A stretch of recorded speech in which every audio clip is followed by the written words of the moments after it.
There was one point when one of the acquisitions fell over and I kind of doubted, for a minute. I thought, should we just sort of park that strategy for a while? And actually Barry said, you didn't get into this to stay small, so have the courage of your own convictions. You have the strategy for a reason, and let's just keep going, dust yourself off and let's go again. Jenny, welcome to the pod. Thanks, Gary. A long time in the making. Yes, thank you for having me. I'm so nervous because I'm such a fan of the pod, as you know. It's one of those ones I was thinking about today. I was like, usually I know people's story kind of, but we know each other so well that I'm like, where do I start? Because I know all the warts and all. I was like, Gary knows all the secrets, so God help me. I know where all the bodies are buried. Yeah. What do you do? Good question. So I am CEO of a company called Azure Communications. So I lead that business, and we are a print, packaging and marketing company based in Dublin. And what kind of stuff do you do? Because when you hear like of a big company like that, you're like, I'm never sure exactly what that means. Yeah. I suppose like we have lots of different departmental breakdowns, but really where we make most of our money, because somebody asked me this question recently, where do you make money? Putting ink on paper is essentially where we make money. And that's the big bulk of our business. That's a great question, actually. It is, yeah. I love that, putting ink on paper. It's so basic, but it's... But it's also like a really, because like sometimes you're like, even me when I'm like meeting people, I'm like, I still don't know what you do. After like 4 or 5 minutes, and I would pride myself and kind of get into the nub of the situation kind of quickly. But sometimes chatting to people are like, I still don't know what that is. Yeah. And I do think people overcomplicate it. And for sure, when I joined the business, because I didn't found the business, we can talk about that, I'm sure. But there was a big convoluted story about, we provide data-driven communications, la, la, la. People didn't get it. They were like, but what do you actually do? And I just feel like, just be simple. We put ink on paper, we do packaging, which is essentially the same thing. And then we have a marketing division. So it's a little more simple. Well, me and you chatted about that over coffee. It's like people's messaging. If we can't read it in 2 sentences, and obviously we were in Marbella together doing a business camp, and like we talked a lot about, it was about simplicity of like, do people know what you do? Can you boil it down to one problem? Obviously we worked on the one problem thing for like 24 hours. Yeah. Because simplicity is really hard. It is. And I think as entrepreneurs, we like to overcomplicate things. So it's an art to just simplify it down and stick to that, I suppose. Well, we have busy brains. I think when you have a busy brain, you're always like, oh, we can do this and this and this and this. But I love that phrase. You can do anything, but you can't do everything. 100%. Yeah. And that's something that for sure we've had to learn. We used to say yes to absolutely everything. And I think it's part of, when you're a smaller business in particular, you're agile and you're flexible and you're responding to whatever your customer asks you for. But eventually, I think when you get to a certain size, you've got to kind of distill it down even further and, niche it down a little more so that you're not everything to everyone. But you've got your core kind of competencies and so on. So yeah, we're still working on that one because we still probably have too many units or business divisions or products, I suppose you could call them. But it's a work in progress. But that's the part of it, because nothing stays the same, right? The only thing is certain businesses change, right? So you do have to branch out into these things. That's why I love the experimentation mindset of like, you can try something as an experiment. You can start this little thing over here. I was chatting to a guy this week and he was saying he runs all these micro experiments on the side of his business, but it never interferes with the main. He's like, the main thing is the main thing. Sometimes people pivot too hard in. It's like AI at the minute, right? Yeah. Everyone is suddenly an AI company. You're kind of going, well, you all can't be AI companies. Like everyone, no matter what they do, like we are an AI driven ink on paper company. We're not. We are not that. But it is true. You can move too soon. You can move too soon and overcomplicate things. And then suddenly you've kind of lost the ability to be really good at putting ink on paper. Yeah. How did you get involved in this business? So I joined the company 2 years ago. In 2023 as the CEO. It was always a long-term goal that I would buy the business or take it over at some point. But it was a bit of a kind of a longer-term plan, I suppose, when I first entered. And I was on an earn-in agreement. So basically, by growing the business, I was going to become an equal shareholder with the 3 founders at the time. So anyway, I wanted to get in under the hood, make sure I kind of liked the business and could, run it and scale it and so on. And I'd say I was there 3 months and I said, okay, lads, let's do this deal now. Let's make it happen sooner.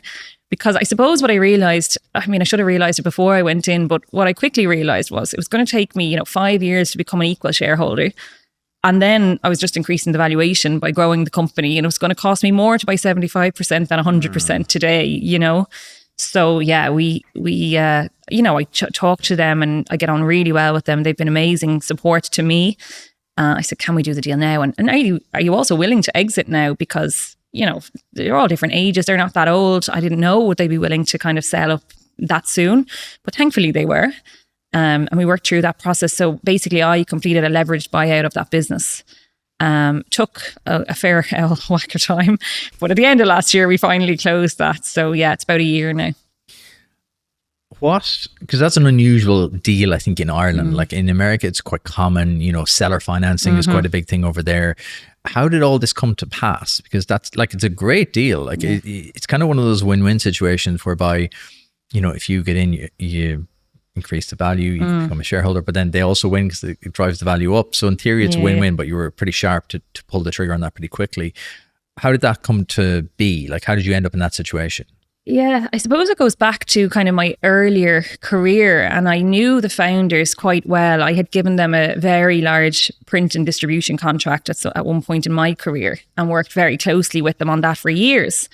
And knew of them and actually had worked with them 20 odd years ago in a different print business, which is why I trusted them to deliver this big contract. And, you know, I knew I could trust them and I knew they would deliver and so on. So got to know them. And then I was at a point in my own career where like I had dabbled in other things. I had, you know, bought a pizza franchise and started a small, slow, sustainable fashion brand. And I definitely had the kind of entrepreneurial bug, but I was one of those classic examples of, I know I want to do something, I just don't know quite what it is.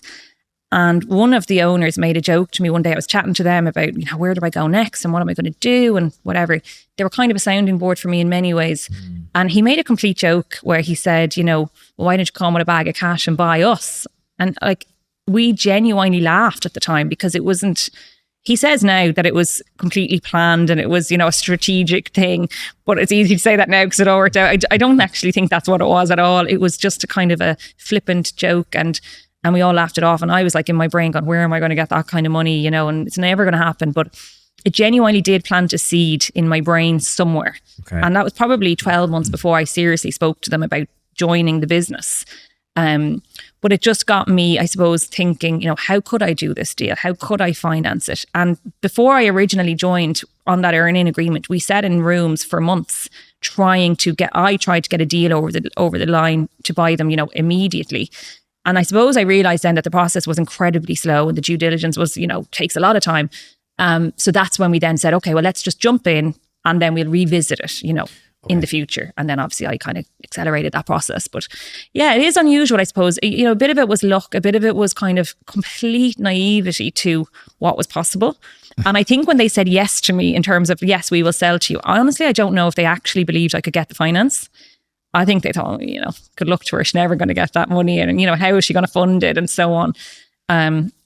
But yeah, that was kind of like a red rag to a bull for me. You know, if anyone says, if I even think that someone doubts something, I'm like dogged and I'll just go and, you know, make it happen. I'll prove you wrong. Yeah. Even if it's going to cost me everything, I'll prove you wrong. There's a couple of things. We're definitely going to go talk about pizza in a couple of minutes. Oh dear.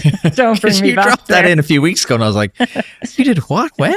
Oh, I know. Go back to that in a minute. Why are deals so slow? Because this is one thing that comes up in the podcast over and over and over and over and over again. And often I don't get to dig into this with people. Why is it so slow when you're trying to like buy a business? Oh gosh, I wish I knew the answer, but honestly, I think it comes down to the legals.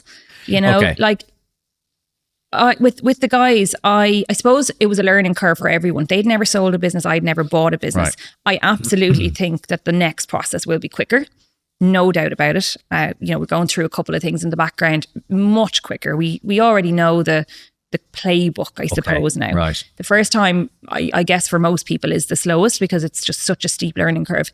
But also, you know, in all seriousness, like it's a lot of money on the line for every party and nobody wants to get it wrong.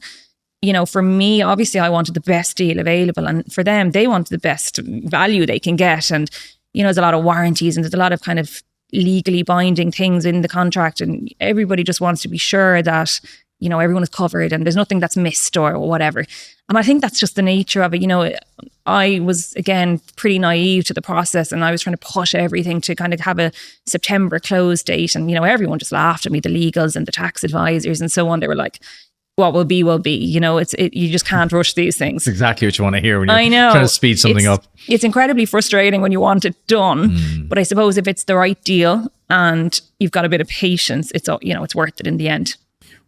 How did you learn how to buy business? Because this is something I find really interesting, is that I've had probably 400 people in who've founded businesses, but very few that have bought. Yeah. It's quite unusual.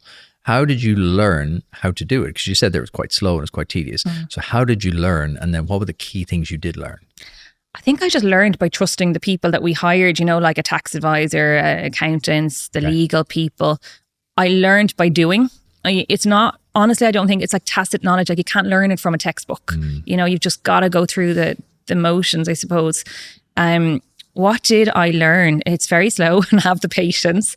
I learned a lot about the structure of a deal, and I think I got a super deal in terms of how we structured it. So I did a percentage payment up front, and then the balance as deferred consideration. So based on future profits, the original founders get paid the balance of what they're owed over a number of years. Really good from the business point of view in terms of rolling that over a number of years rather than taking a hit up front and so on. That was kind of learned as we went through the process. And what I would say is I did have a few no's at the beginning in terms of getting lending and financing it, and that actually was the biggest learning. Why did they say no? How can I improve my proposal or my business case for the next lender that I'm going to speak to? So I kind of learned what the pillar banks want to see in a business plan and in the financial projections. They don't want to see wild, ambitious projections. They want steady Eddie, is this achievable? Can they hit these goals that they're setting? So, I went in the first time with my actual ambition level, which is, wild and a stretch for sure. Yeah. But obviously then had to kind of tweak that to be much more conservative to get the banks to talk to me. But even that's a really interesting lesson. Yeah. They want kind of the realistic version. If you come in, they're like, oh, they're not sure what they're doing here. Yeah. They're going to probably take risks, blow it out of the water. Yeah. So when you were financing, what were the options you looked at? Because we chatted about this before, there's different options, and now going to a bank is almost seen as like a weird option. Yeah. Whereas before that was the obvious one. You went to the bank, you financed, blah, blah, blah. What were the options you looked at, or was it just bank financing? It was mainly bank financing. I suppose in the industry that we're in, I don't understand the world of VC or private equity. And obviously I hear everyone saying we've raised X and we've raised whatever, I don't understand that world at all. So what I did was I went to all the lenders and, I met their kind of business banking manager or whoever. And a couple of them said no at first. And then I got one yes.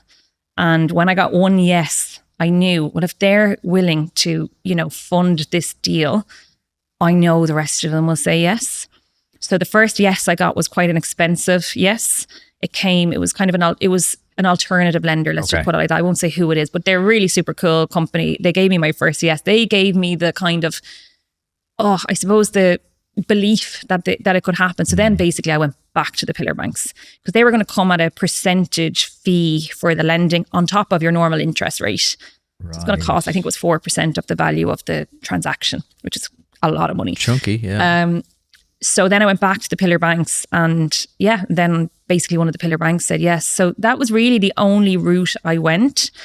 And then there was also other learnings, like originally they wanted, the sellers to guarantee stuff. And there's no way the sellers were going to guarantee it. And, for a minute, I thought, that's it, the deal is over. Like, I'm never going to get this. But what I learned actually is, you can actually go back and talk to the bank and say, they're not going to say that. Do you still want to do the deal?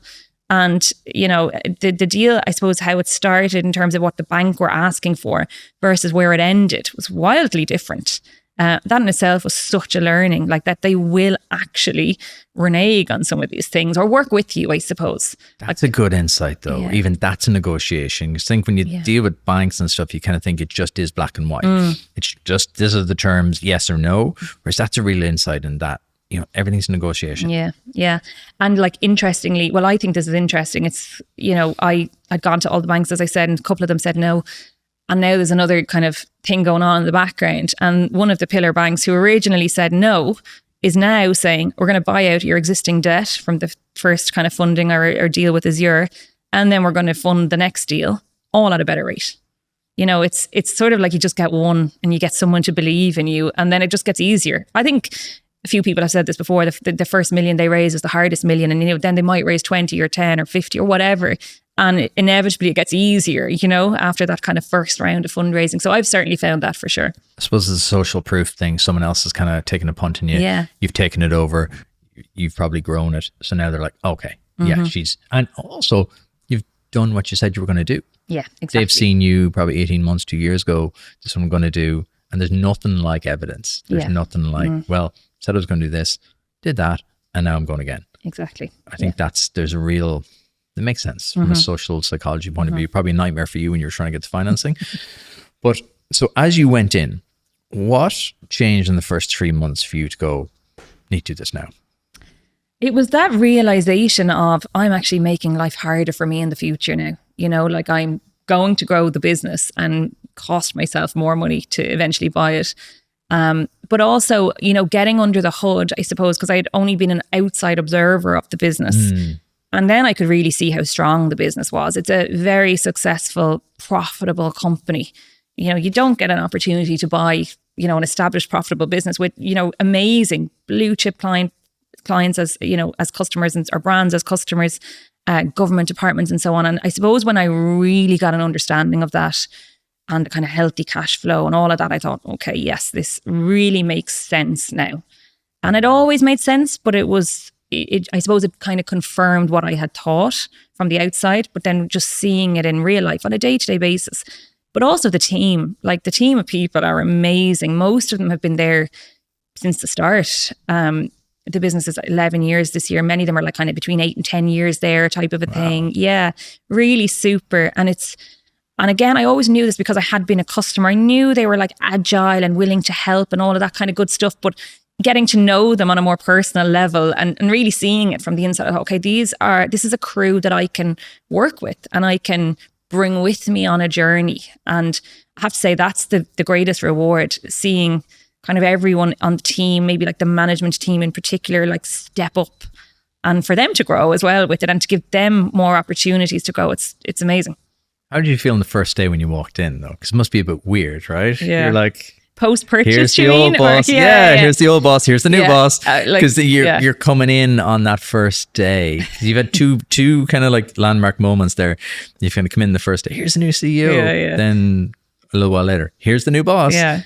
Really awkward, by the way, like totally awkward for a little while. And, you know, for the first couple of months, really my main goal was to steady the ship and make sure nobody was panicking. That, you know, in particular, in the print industry in particular, there's a lot of technical skills and knowledge, and it's like institutional knowledge that the three founders had that I didn't have. And a lot of the staff would also have it, you know, and they have the years of experience in this industry, which, like I say, I just didn't have. So I wanted to just steady the ship, you know, nothing dramatic, nothing major changing, you know, everyone's job is safe and all that kind of, you know, normal kind of stuff. But I also didn't want to come in and make loads of kind of radical changes. It just, people freak out with that. So I'm sure that's a temptation. Oh, it is. You hear that all the time. Yeah. They went in and just Monday morning, bang, they changed this, which is the temptation. You probably do it's probably stuff you're like, I really want to change this. Yeah. But how did you get that restraint and how did you know that was the way to do it? Oh, I just knew for the people to kind of come on the journey with me and to, you know, although I had worked there for about a year at that point, you know, this was a completely new, you know, sort of ship, I suppose, to steer then. And I didn't want to rock the boat. Jesus, why am I talking about all the analogies of shipping here now? I don't know. But I don't know how I knew that. I think I just inherently knew, for me personally, like I would hate to be in a job and for a new person to come in on a Monday and say, hey, everything is changing. You know, it's not very comfortable. So, and also the founders were still there for a time. So as part of the deal, they were staying on for a period for the transition and so on. So even in that period, I didn't want there to be, you know, tons of change. To be honest, still, there's not massive amounts of change. The ambition level is for sure different. And the kind of growth trajectory is absolutely different. But on a day-to-day basis, not that much has changed. It's just, I suppose, like processes maybe around sales growth and lead gen, that kind of thing has changed. But from a production point of view and, you know, from a point of view of what everyone does day-to-day, that's pretty much the same as what it was. How did you keep the dual focus then? Because you've gone in as CEO. 3 months later, you're backing yourself and you're like, I'm going to take the whole show over here. How did you maintain that dual focus of being the CEO, but also the prospective buyer? Because they're slightly different. Well, they're completely different roles. Yeah. That's a tough one. And it's a tough one to balance because buying the business is almost a full-time job. It takes so much time. So yeah, it was challenging. I'm not going to lie. It was just busy. You're trying to do your day job and then do an extra job on top of it. But I think throughout, the great thing was, everyone was on the same side in many respects, in that they wanted to sell and I wanted to buy. We definitely disagreed on many points, but, we'd leave a meeting where we disagreed and we just get back to the day job, and yeah, it was a challenge, but we got there in the end. Just that great phrase, disagree and commit. 100%. Disagree but commit. Yeah. You don't have to all be on the same page, but if you disagree, just commit to make a decision. Because that must have been quite weird as well. Yeah, you're having a hard negotiation in the boardroom one, and the next thing, I've got a call at 4. See you in 5 minutes. And also in that period, while I was the prospective buyer, they were still my boss. They were the shareholders. Yeah. So it was weird. Power dynamic as well. Yeah, exactly. And I suppose the other thing I realized when I was the CEO, for example, before I had bought it was, they were sort of, planning to exit. So they wanted very different things from the company. They wanted to extract as much value as they possibly could. And rightly so, that was the stage they were at. But from my point of view as the CEO trying to grow the business, it was like trying to do it with my hands tied behind my back, because there wasn't a lot of freedom in terms of what we could spend on marketing or this, that and the other, So we had very polar opposite views on certain things. And that was another reason, I suppose, that accelerated my decision to kind of go, let's just do it now. I get you. Yeah, except I've interviewed a lot of people and they're like, when we were getting ready to sell, everything was focused towards profitability. Yeah. We actually pared back so much. Exactly. And this is the bit you don't think about, kind of going, oh yeah, that makes sense. They cut back all spending because everything was to boost the bottom line. 100%. Because the bottom line of profitability has to go up, because then if the profitability goes up, the valuation goes up. Exactly. So we were, whereas you were trying to grow it like that and they were trying to grow the profitability like that, but in the middle, the two have to meet. Yeah. When it finished, what was your kind of overwhelming feeling then on the kind of the first morning when you walk in? Because I always ask this question to people when they sell. It's actually really nice to be able to ask someone who's bought, because they always kind of go, nothing really, it was just another day, blah blah blah. Whereas you were actually starting the journey. Whereas you had this momentum climb. A lot of people get the big climb, then the payoff. Whereas you had done the big climb and then you looked up and then the second mountain was behind it. Yeah. So what was that feeling the Monday morning you walk in? I know you said you weren't going to change a lot, but what was that feeling internally for you? Yeah, it was a bit of a kind of a slow burn, I have to say. It wasn't like this immediate, oh my God, like I'm excited or whatever. I think it was like the 18th of December when we closed last year, which was good timing in that we had the Christmas break. Yeah. And I think over that Christmas break then, before I went back to work in January, I really then had the kind of opportunity to let it sink in. And honestly, I was just so grateful. Like I said this to you earlier, like I'm trying to be the kind of leader and entrepreneur that enjoys the journey, because I've heard so many of your interview guests and, they get the kind of holy grail and then they're still not completely satisfied. So I am trying to enjoy it. And to be honest, I find it like so energizing and exciting and there's so much opportunity. And I just wish I had more hours in the day to do more and more quickly. So over that Christmas, myself and my husband and the kids and so on, and I really had a chance to kind of just breathe, I suppose. And, the deal was done and it was completed, and to let that sink in. And then I think I do recall one of the days, probably not the first day back, but one of the early days driving in and pulling into the building, and being like, whoa, like, oh my God, it's done, and there was a kind of a, holy shit, now the real kind of work starts, I'm sure there is, because it's so real then. Like it's literally physically sitting in front of you, something you've worked so hard to get. But you're really only on day one. Yeah. But you're on day, 400, because you've been there for years. So it's so I was so interested to chat to you. Like it's such an interesting dynamic of what you've gone through. Bring me back though to the earlier adventures you had. Like you always wanted to do something. So what were the kind of stuff you tried? Oh God, we're going to talk about pizza, aren't we? I subtly brought that back. Yeah. Well, I suppose I like before even doing my own things, I always worked in marketing roles. So I worked for some amazing Irish brands, like in air and telecoms, Snickers Workwear, which is a Swedish brand, some smaller startups, Kilkenny Design. And And probably the biggest job was Jysk or JYSK. Never knew how to pronounce that until I met you. There we go. So that was something I'm incredibly proud of. That, I was the employee number one. Country management team started before we ever had a single store here in Ireland, and brought that brand from 0 to 22 stores, and it was like a rocket ship, like 0 to hundreds of millions of euro in 3 years. It was insane. Okay, so you've been through kind of a startup journey of kind of like rapid scale before. Yeah. Now that's, look, that brand it's a €1 billion business. So there was the backing of the kind of central head office functions. It's a Danish brand. But literally myself and the country director, he's still here today, one of my really good friends, sat around my kitchen table and planned that business. Like it's insane when I think back, what we achieved. But obviously, like I say, with the support of the central head office, but we were basically given free rein. I was sales, marketing and expansion. He was retail operations, and the press loved us. So it was a real kind of win from day one. Issued a press release, and it was just everywhere. The Danes are coming, the Vikings are here, all this move over IKEA, all these kind of headlines. You couldn't have written it any better. Why do you think it took such traction? Because I remember this. I remember coming in and there was a big hullabaloo about it. I think Irish people are we love a foreign brand coming in. It's kind of a bit rarer nowadays, but back in the day when Krispy Kreme came and, and Jysk and all the different brands, we really adopt them, and I don't know why, but we get very excited. There's a lot of chat about Taco Bell now, and, You're right, actually. We're quite good at adopting foreign brands, I think. And we love an IKEA. So it was a kind of a similar concept, but smaller stores. People kind of got it from the get-go, I suppose. Okay, so you weren't educating the market on what it is. Exactly, yeah. Okay. So anyway, that was the background. But on the side, I suppose I always had kind of something on the go. At one point I was training photographers on how to sell more and social media for photographers, because I was in a photography startup at the time. And then I did a pizza franchise. How did that come about? Again, it was before I was in Azure, but it was with two of the Azure founders, because they were looking for something else to do, and I went in with them because I knew them very well. And one of the pizza franchise companies were their client, and one of the locations came up as an opportunity, and they thought, you know what, we've worked with these long enough, we know how to do this. And I said, I know how to do the social and the digital marketing and so on. So yeah, I'll put my hand in my back pocket, and it was 4 of us. And it was great for a little while. It was COVID actually, and everyone had so much free time in their hands, and everyone was buying takeaways. Yeah.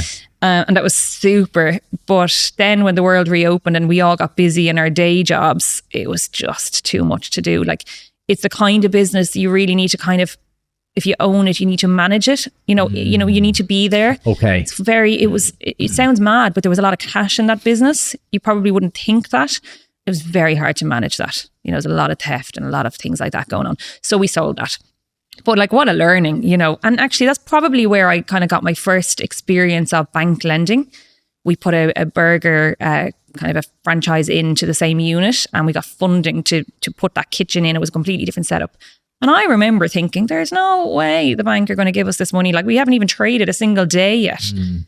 And one of the guys was dogged. He was like, we will absolutely get this funding, And he had the money, he could have paid for it himself, but he just didn't want to. Yeah. And seeing him in action was like, oh, wow, okay, there we go. He just didn't take no for an answer, So that's probably where I got a bit of that. So there was definitely lots of learnings in that. And then I also did a sustainable fashion brand, probably too early, I would say, in terms of timing. That was called the Sus Edit.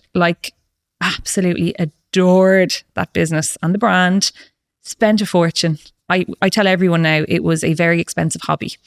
I mean, there was no way I was ever going to make any money from it, because I just spent so much money on the photo. I was treating it like a big brand that I had worked in, with nice budgets, etc. And very, very difficult then to turn it profitable.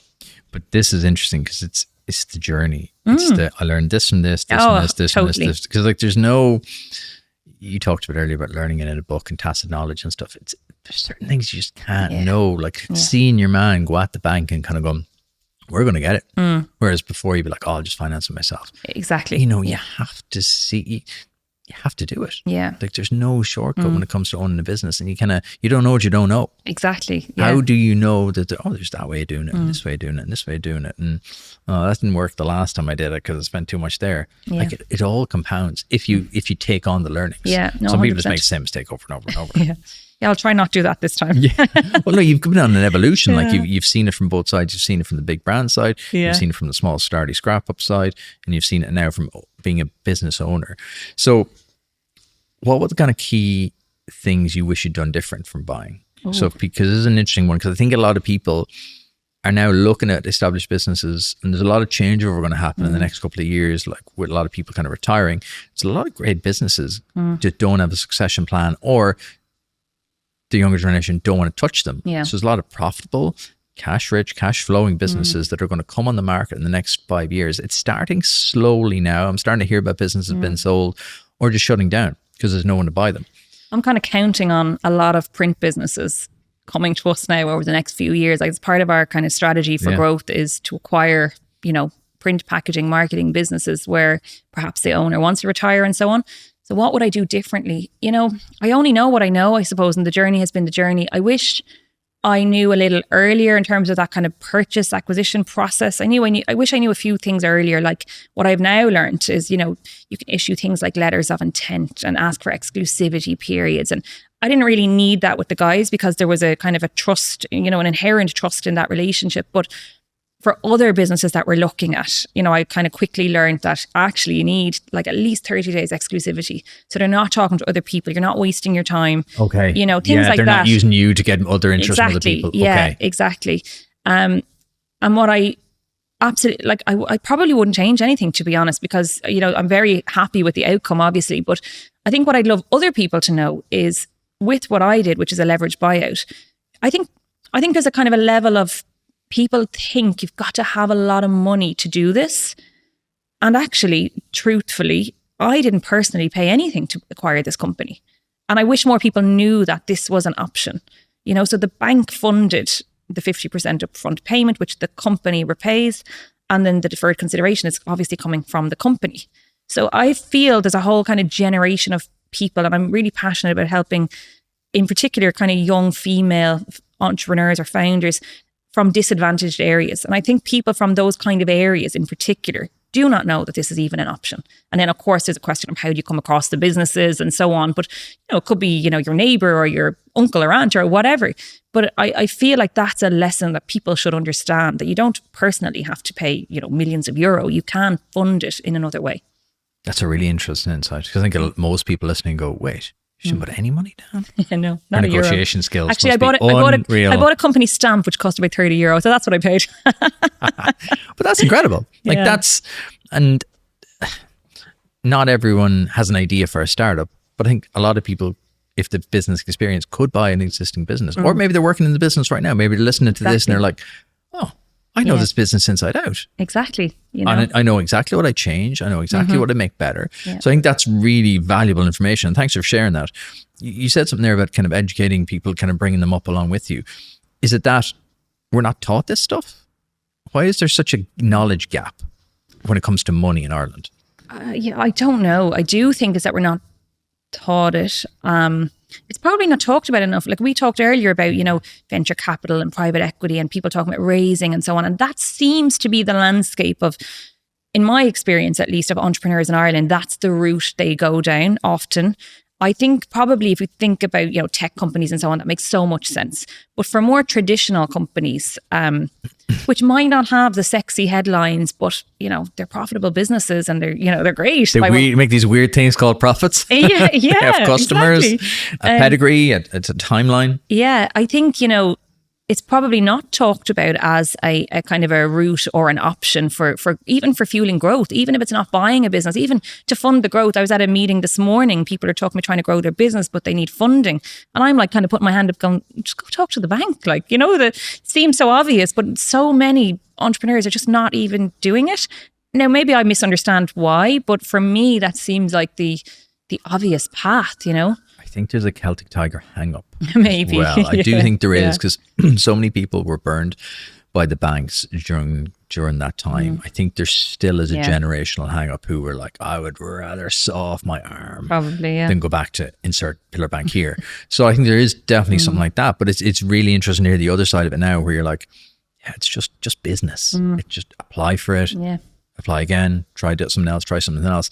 When you talk to other founders, like, where have they learned this? Like, where have other people picked this up? Because usually it's from peer networks and stuff like that. But where did you pick up all this? I listened to one of your podcast episodes with Nick Keegan from Nailmetrics. That's a while back now. Yeah. Great guy. And he started out with a very similar business to us and sort of pivoted and has a really amazing tech company. And he has actually been phenomenally open with me in terms of how he did. His scale is, off the charts. Phenomenal business. And I really respect and admire what he's done. So I had a call with him, and like, he was a complete open book. And Ireland is great for that. You can reach out to someone and ask for help. And he was like on a Teams call or something with me. And then he said, you need to talk to my CFO, Shane is his name, super guy as well. And then I had a call with Shane, and they were like, here's how we've done it. And I said very openly, like, why are you doing this? Why are you giving me your playbook? Because it was so ridiculously generous. But like, he was saying, well, other people helped us when we were on the way up and so on. So he was kind of paying it forward. And like, that was just music to my ears, because I'd already done the Azure deal at that point, but we were looking at other things. And I was just asking them about, how did you structure it and what did you do? And Shane literally sent me templates, here you go. Phenomenal. Like, so I learned from them a lot. And I'm so unbelievably grateful to them for that. And then I have a couple of advisors who, again, have done this like day in, day out. They kind of do it for their career. And similarly, like, they're not getting paid to do it. I think this is a really uniquely Irish thing. They're just happy to help. So I obviously don't abuse that situation and don't overuse it. But, if you're in a bit of a bind, or if you have a question about how should I approach whatever, I suppose I learned from them, and I just use them. I've seen your growth in the last couple of years, and you seem very good at building a really strong network around you. So we move in kind of similar-ish circles, but you seem to have been really, really good at building a good network of people around you. Like, we know the same people, and people who hold themselves to a good standard, like Nick. A perfect example. Just a good egg, but an absolute savage business person. And I love that, like, you heard the podcast and you chatted to him, and there's this pay it forward. We've a mutual friend, Barry, that's his thing. Pay it forward, pay it forward, pay it forward. And the good ones do. It's the people, and I referenced this in a podcast with Ryan Casey, the people I really have an issue with is people who pull the ladder behind them. They get over the wall and then they pull the ladder with them. I'm like, there's no need, because there's room for everyone as well, They're insecure about how they've got there. Maybe they got there through different ways, and they're kind of insecure about it. Whereas like the good ones, how do you find them? How do you find those people to surround yourself with? Because I get this question quite a lot, and I can't have one answer for it, but I'd love to hear yours. It's funny, a lot of people actually say this to me, like, you've got this unbelievable network, and how do you do that? It's not a strategic thing at all. And I think maybe that's the whole point. Like, Jenny, we need a silver bullet. Come on, give us a soundbite. When you're in a room and you kind of know in your gut if people are good, and if they're kind of going to be beneficial to you or your business, or just, from a peer point of view, if they've got like insights or learnings that you can learn from or whatever. Honestly, I kind of go with my gut on a lot of this.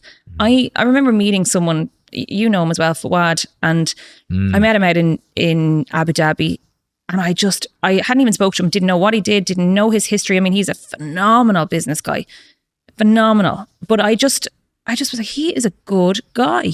I didn't have any history on him, didn't know.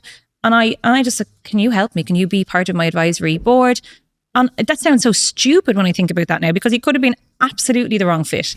But it turns out he was probably the best supporter I've ever met for the business that I have now. He's phenomenal. I've never met an individual who can talk about pretty much anything. Absolutely anything. Genius finance guy, but also me and him will go into the nerdiest details about podcasts, like the stuff that I would obsess about, but to 99.9999% of people wouldn't care. They're like, don't care, don't even know what you're talking about. Whereas like, he's just, his breadth of knowledge and his willingness to help and be open. He's phenomenal. And like things like that, and having him in my network has been so valuable. But I kind of I suppose I trust my intuition on a lot of this stuff. Okay, so gut with good people. Yeah. And how do you maintain that relationship then? Because that's something I think people struggle with, is that you meet someone, you click with them, and then life is busy and they're like, the Irish thing, I don't want to be bothering Jenny. I won't ask her. Yeah. And they kind of sit in silence and get lost. So how have you managed to like surround yourself with such high level people and kind of maintain that relationship with them? Like, I just think you kind of get out what you put in. And for the most part, I mean, I can't offer most of these really anything, but I try and add value. I try and bring a bit of fun. You just organize meeting up, and it might only be twice a year sometimes, but you still do that meet up twice a year. And, I'm very grateful to anyone who will give me time. So I'll buy a dinner or buy a lunch or, try and just do something to sort of say thank you, I guess. And I do try and nurture the relationships I build. It's hard because life is busy, but I do try and make time for them, whether it's a coffee, a lunch, a dinner, whatever it might be. And I often, if something has gone a long time and maybe I haven't managed to do that, I'll just, texting and so on is great. And it's just like, I'm thinking of you. We must catch up soon. It's very simple, basic kind of things. But I do make a big concerted effort to keep my network strong then, because, pays back in spades. It's so valuable because like, obviously you can't be friends with everybody, but when you get that kind of core group around you, it's so valuable. Like the ripple effect that has. We talked downstairs and you mentioned a couple of things that have happened since we were together last. That's amazing. That ripple effect you have now on other people because people have helped you and now you're helping people along the chain. Like that comes back to you tenfold. I'm such a believer in that. And like, that's kind of a lot of the relationships I've built, like there's no expectation to get anything from them. Do you know? It's just, how can I help you? And actually, I do think when you go into it with that mindset, how can I actually help you? Excluding those mega, business people for the most part, kind of peer-to-peer stuff. How can I help you? And it always comes back in spades. I absolutely detest, doing a hard sell or anything like that. So I just will never do that. I'll go in and I'll chat and I'll talk about my experience and my business and I'll be very curious about everyone else's. And, I'll do a lot of intros to people as well. So I think that's another piece that helps kind of keep the network strong. Like I'll intro my network to other people if I think there's a kind of a mutual benefit or a value in it or whatever. And that definitely helps support it as well. But you're superb at those kind of soft skills of not selling, but selling. Do you know what I mean? Building your brand, building your own personal brand. You're one of the few people I see in Ireland now who's building a nice personal brand. You're trying. Well, but you are like you're doing it in the right way. Whereas like most people shy away from it because they don't want to put themselves out there. But I'm like, it's the lowest hanging fruit you can possibly go after. And businesses it's changing. Yeah. Like, business is so noisy and messy now. And I went on a rant at the weekend. I wrote an email newsletter about AI outreach. Getting bombarded like every day. And I'm a nobody. So like you can imagine people who are up at the top of the chain. You're not reaching them with AI outreach. You're not reaching them with spam. Oh, just dropping them in one more time to see if it's got lost in your inbox. Like, no, mate, it didn't. Yeah, I read it and it was absolute garbage. I deleted it and now I'm just hitting spam. Yeah. Like, so. Interestingly, I'm doing a talk tomorrow on personal branding in the age of AI. Excellent. Yeah. Love it. Yeah. Sign me up. That's exactly the stuff that I think is so powerful because we are in the age now where I can just get ChatGPT to bang out 100. Yeah. One guy, he sent me a voice note and it was like, hey, just so you know, I'm not selling you anything. And he proceeded never to mention my name, never to mention anything about the podcast, just a generic like, oh, hey, do you want to work with us for free for 30 days and we'll do that? I'm like, look, mate. I wrote back and I was like, look, mate. I said, just not hating on you, respect the hustle, but this is absolute garbage. Yeah. I said, I'm not even your fit. I don't even do that, which you're offering me to do. I was like, just go slower. Go after smaller. He goes, all right, I've got my VA outreaching to 200 people a day. Oh God. What advice would you give me? I was like, stop that. I'm done now. I'm giving you no more advice. Yeah. If you need me to tell you not to spam 200 people a day, you're on the wrong track. But I think a lot of people have now kind of, just because you can doesn't mean you should. 100%. Absolutely. Just because you can email 2,000 people a day. Yeah. But like you've probably come across this and that a bad client. People don't understand, right? Oh dear.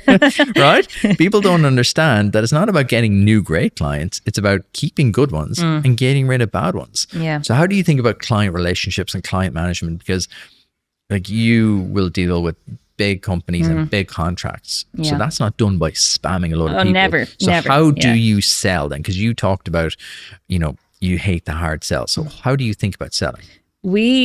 are very lucky to have amazing customers, I must say. We have had to fire a few in the past, don't get me wrong. But in the whole, in the main, we have really good customers. And all of it, every single customer, it's about the relationship. It really is. It's about it sounds so cliche, but what is your pain point and how can we help? And, you know, we count some of the best brands that operate in Ireland as our clients. And still, even at that top level, you know, where you would think, oh God, they've got it all nailed. They know exactly what they're doing. They've got their processes, etc. And we're just a tiny cog in the wheel. And yes, sometimes we are, but we still add value. For most, if you think about our industry, in particular the print side of it, you know, for the most part, we're at the bottom of the food chain. Excuse me. But actually what we've managed to do is lift yourself up the value chain by adding value, like my background is marketing. A lot of the team have marketing background. So we're kind of in with them. We're in with the big telcos. I worked in telcos, you know, we're like, I speak their language, ask, you know, what's your ARPU or your average revenue per user, and what's your churn, and what's this and that, and how can we fix that, and how can we help you fix that? And often, you know, the solution is not something we can offer, and that's fine. You know, it's something else for today. But tomorrow, when they need something that requires a direct mail piece or a print piece, we're the ones they talk to, and, you know, we're the ones they call. And I can't stress enough the power of the bloody strong relationship. That is we have won some huge contracts all off the back of a personal relationship. Like, genuinely, it's phenomenal to me and that's, I think, is, again, going back to the Ireland thing, but that's how we work, you know. We're a nation of storytellers, and we like to connect with people, and the kind of that whole AI thing. I mean, look, I'm all for learning how AI can help us in our business, but I can guarantee you we will never do a blanket AI outreach, because it just won't work, and it'll just annoy people. Or you might get some clients, but they won't be the kind of clients you want. Exactly. Yeah. The wrong client. Yeah. Like, it's 80-20. It'll take up 80% of your time, deliver 20% of your profits, be a nightmare. But I think it's, when you're in the early stages, you'll kind of, like you said earlier, you work with everyone. Yeah. So you don't know what you don't. You're like, sure, work with everyone and figure it out. You talked earlier kind of about the next buy you do, the next thing you do. There's quite a lot of ambition there. So what is the ambition? Oh gosh. I actually got stung a little bit on this recently. Someone questioned the ambition and I was really annoyed about it. But anyway, I'll be honest here, because I think your listeners will get it. So the goal is to double our turnover by 2028. So it's kind of a 3-year plan. But beyond that, the bigger goal, the super duper ambitious goal, is to get to 100 million in turnover. And someone questioned that, saying, oh, it doesn't matter about the revenue, it's about profitability. Of course it's about profitability, but we have a kind of a net margin in terms of, you know, ratios. Profitability kind of percentage, I suppose, is what I really mean there. And we need to maintain that, but obviously with economies of scale, improve that. So the goal is 100 million. I suppose I want our business, I want Azure Communications to be the biggest provider of print packaging in Ireland and beyond. Love it. That was said with confidence, wasn't it? It's all that work we did in Marbella. Yeah. But it's true though, like, because obviously, if you get to 100 million, we talked about the North Star goal. That was the first thing we chatted about in Marbella, was the North Star goal. Like, for us, it's downwards, right? If we go from, like, whatever we'll do this year, maybe 2.2 to like 22 million, that changes everything. Absolutely, yeah. From 2.2 to 22. Holy shit, everything has changed. Yeah. The whole landscape of our environment has changed, because our social will have gone through the roof. Yeah. Newsletter gone through the roof. Everything will just got, the live events will be better, bigger, blah, blah, blah. Bigger guests will want to come on.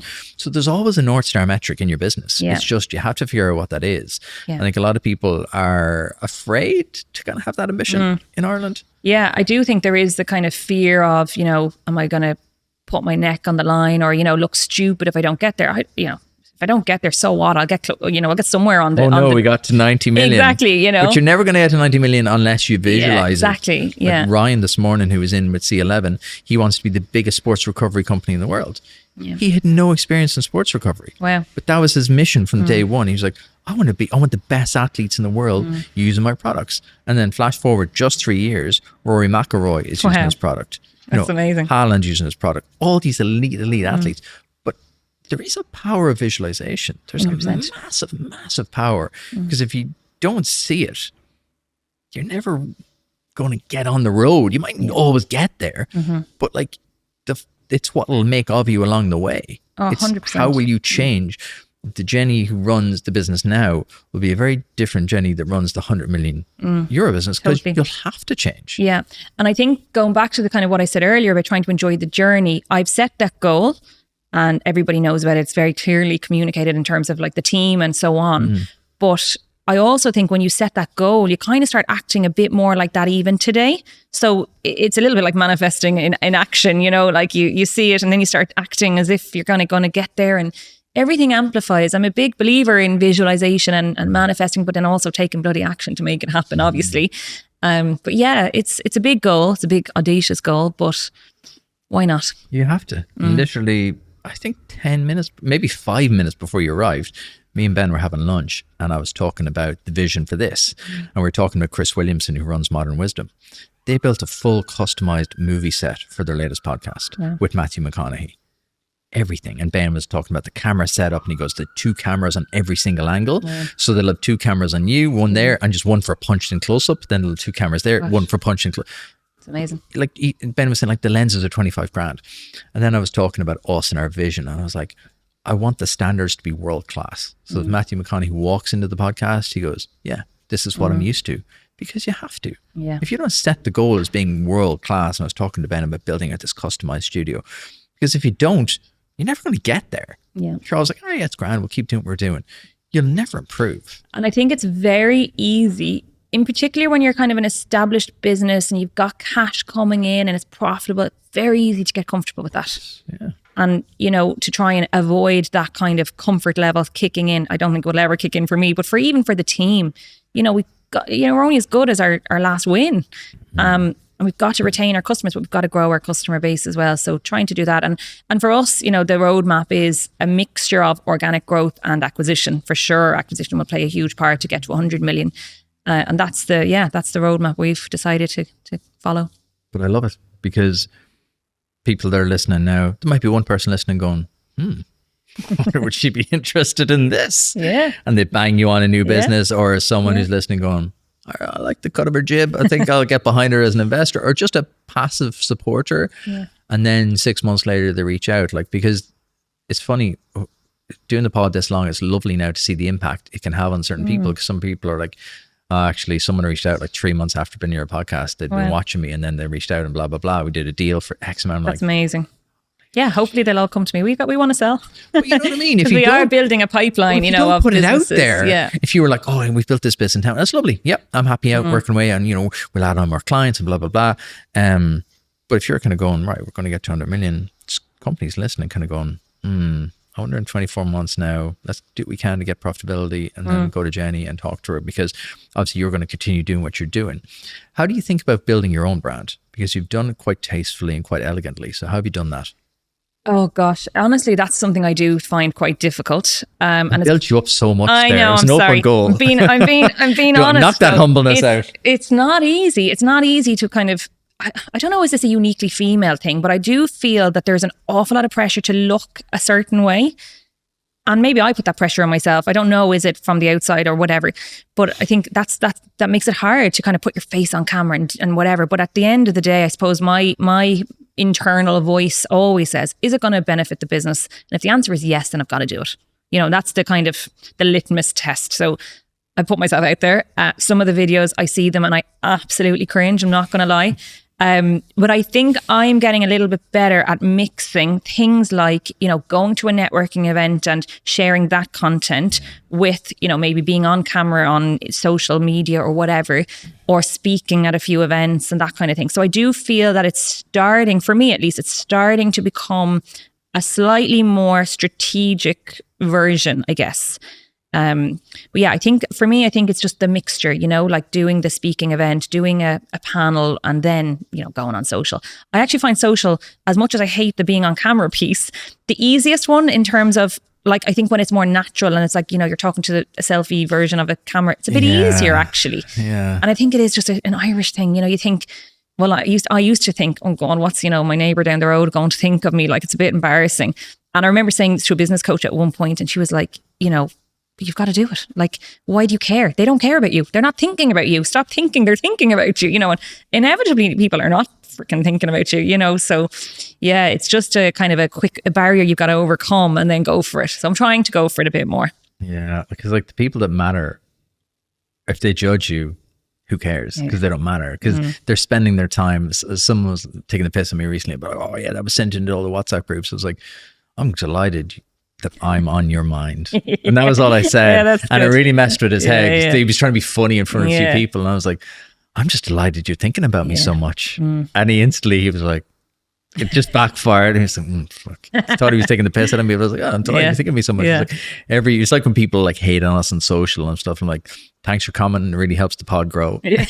I'm sure it drives them nuts. That's great. Because they're always like, and Lauren is like, will I comment like that as well? I was like, Lauren, that'd be great. Yeah. Just like a smart, not like a smart arse, but just kind of going, yeah, cool. Thanks. Yeah. Excellent. Glad you're watching. Yeah. And I'll have people that'll follow the podcast, literally follow it and comment hate on each one. I'm like, you follow the podcast. You follow me just to comment stuff. Don't understand this at all. I don't get But it. it is interesting when you do eventually kind of put yourself out there, whatever, like you kind of, sometimes I think nobody sees it kind of, vibe. And then like that a month later, someone will come up to me and say, hey, I saw that video on whatever. And, it does actually work, and to go back to your point about the kind of, personal branding and linking it to the business, and people buy from people. So they do want to see the people behind the brand or understand the kind of almost like the behind the scenes side sort of story. Yeah. So I'm leaning into that a little bit, like even talking about my story and how I acquired the business. I think that is interesting for other business owners. And that kind of helps, I suppose, they feel like they understand, they know me and they know the business, and then they eventually kind of inevitably buy from us. But that's it. They know you. They mightn't know Azure, but they know you. Yeah. God, I've heard Jenny. I've seen her a few times now pop up. It's that repetition. I'm going, I've saw her at an event and I actually listened to a podcast with her. Yeah, she's pretty sound. It's those decisions that build. And I love your thing of like, is it going to benefit the business? That's it. That's it. Yeah. And, especially when things get very busy, you could be a busy fool sometimes, going to an awful lot of openings and events and this, that, and the other. And there was a time when I probably went to everything. And then, you got to work in the business and grow the business and do the day job and all of that. So now it's like, is it going to benefit the business? And obviously if the answer is yes, I'll commit to it and I will go to it. But if it's just kind of a nice to be at type of a thing, I tend to say no now. And, it's a balance as well. You've got to, obviously, as we know, I'm wildly ambitious and I make no kind of, apologies for that. But we've also got to balance family life and all of that stuff as well. So I don't want to be out every evening or anything like it. So it's trying to pick the things that are really going to move the dial. And I think that's really important because you can be at everything all the time. And then someone taught me this, and I kind of learned it over the course of the last couple of years, is that there's a value in scarcity. I used to say yes to doing loads of stuff. Yeah. And now I'm like, no, that doesn't align. I appreciate what you're trying to do and I'd love to help you out, but I can't. Because if you're everywhere, same old stuff, you kind of go, I've seen him like 15 times this month. He would literally open an envelope, so there's a value in scarcity. Even I have this trick with events, not trick now because I'm going to tell everybody. If I'm doing an event, I'll just do the stage bit. I won't sit in the audience with everybody because that takes away the allure of them seeing you on stage. I don't sit watching other people because that gets in my head. I'm like, oh shit, that's a really good question. Yeah. Jenny's pretty slick there. Jenny's very confident the way she does that. Whereas if I'm backstage and I just walk on, I'm flowing. I'm confident, I'm flowing, I'm doing my thing because I'm just doing my own thing. I'm not thinking about how you approached it. But it's experience, isn't it? It is. The more you do and you kind of go, that was a crock of shit. I wish I hadn't gone there. There's nothing worse feeling than when you go down to an event and you're like, this is absolute nonsense. But some people love it. And for me, it's like when I'm at an event and I'm like, oh my God, what am I doing here? I'm missing out on bedtime with the kids for this. So like it's really got to be worth it for me to kind of give up an evening with the kids or an overnight or something even more so, so it's, I think it kind of has an extra added meaning now to if I make the wrong decision, I kick myself. I don't know, what am I doing? I was actually at an event recently and it was supposed to be an overnight and I got in the car and drove home. I was like, what am I doing? This is so stupid. But I love that you were definite enough. Nope. I was like, no, I do not need to. I got there and I was like, I do not need to be here. I did the stuff during the day and so on, and then went up to my room, checked into the bloody room and everything. I was like, no, I'm going home. So off I went. Power move. Yeah, but you do, and I should have said no from the beginning to that. So, but you do get better. You do get better as I think as maybe it's an age thing. I don't know, just prioritizing your time really. It's experience. There's also kids as well. Yeah. Because like that, they're a great forcing function. Yeah. Because you're like, okay, 2 hours here is 2 hours not with Willow. 2 hours here is not doing bedtime. 2 hours there is not taking her swimming. Yeah. And you're just like, nah, there's certain things that are not worth it. How do you do other balancing acts? Like how do you manage time? Because I when I meet like really elite performers, I'm always fascinated by time. Because of the whole, not to go into the whole Molly May, everything has 24 hours in the day. But it's true, right? Everyone does the same 24 hours and like you're exceptionally busy. So I'm also a nerd, so I love time management. How do you approach like the week? Every single thing that happens in my life is in my calendar. And I have an open calendar with everyone in the organization. So for example, if I'm doing a school drop on any morning, it is in the calendar for everyone to see. Everyone can see it. And I do that on purpose because I want them to know that I am also prioritizing certain kind of family things sometimes, not all the time. But everything is open in the calendar, but everything goes in there. And I outsource so much. And also I feel like I need to also say to people, because my husband will kill me for this, I'm incredibly busy. There's obviously the job, the 2 kids. I'm on a couple of kind of boards. I'm also the chair of our schools. It's called the Courage Committee, which is like the Parents Association. He nearly killed me for some of this stuff. Like, what are you doing? Stop volunteering for things. Yeah, but it's like, if you want something done, ask a busy person. I have ruthless prioritization. And do not ask me to a meeting and don't tell me what it's for and don't give me an agenda and don't give me a pre-read. Let's be really efficient. And that's kind of how I operate. But I do outsource a lot, especially at home, actually, more so at home, like things like cleaning and stuff like this, because, again, I suppose when I get home, I want to have quality time with the kids and, all of that good stuff. So I just don't worry about any of that. That's all outsourced. And the kids are like dropped and collected and this kind of thing and minded. And, my parents actually mind them, but people collect and drop and so on. And that's all outsourced. So I don't have to worry about it. And thankfully they're with people they love and, it's all great. But if I had to think about the juggle of who's bringing them to swimming lessons or today, or who's bringing them to, Billy does starting clubs after school and whatever, like you just couldn't do it all, My husband does a lot of that heavy lifting. In fairness, he does all the drops to schools and so on.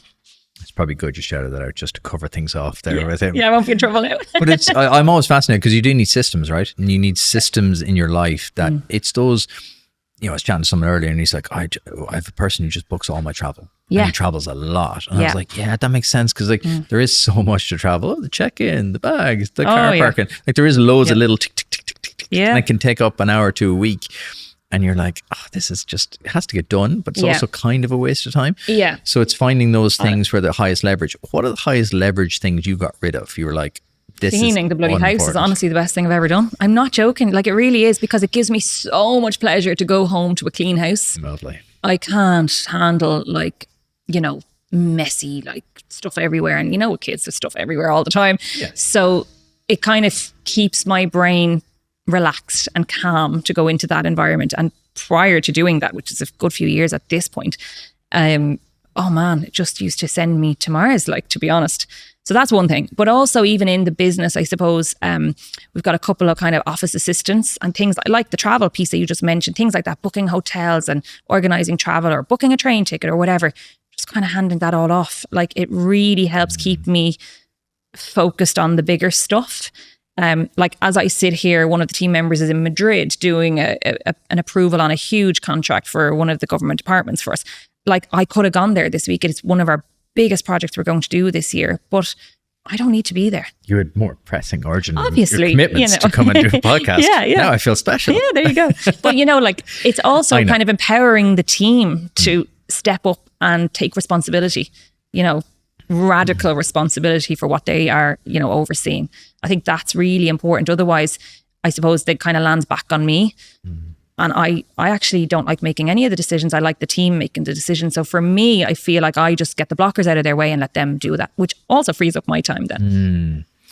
Talk to me then about leadership, because you kind of referenced it there. You show how you want to lead in terms of putting school drop-offs in the calendar. I love that kind of level of transparency because that's bloody hard. Yeah. It's hard to, expose is probably too strong a word, but it's hard to be that transparent. Yeah, I'm very open about things like that in particular. So for example, even this summer, I took 3 weeks off in July and every Friday off to be with the kids while they were on summer holidays. And I told the team about this in January. I said, I want to be in a situation that when we get to the summer, I can take this time off and have every Friday off with the kids. And we worked towards that. So everybody knew about it. And I blocked the days out in the calendar in January so that it was like, we're going to go there. My out of office, my internal out of office, not the one that goes to, customers or whatever, said, if the building is on fire, call me. Otherwise, go speak to someone else in the building. Because I really wanted to be able to get to a point where we could do that, and I could do that, and I'm going to do that every year. And we have very busy periods, in particular September to December, and sometimes the balance is off kilter, and it needs to be. It's a seasonal thing, and I've got to lean into the work side of things, and I absolutely am fine with that. I'm fine with that, I suppose, so long as when we get to the quieter times, then I can also do these other things, like I say. So for me, the family side of things, it's really important. And I feel so strongly about empowering other women or men in the organization who also want to do that, to be able to say, hey, I'd like to talk to you about, whatever, taking some time off or working from home or whatever it might be. So I feel kind of the onus is on me to kind of lead by example there. So we do that. Can't remember the question now. Sorry.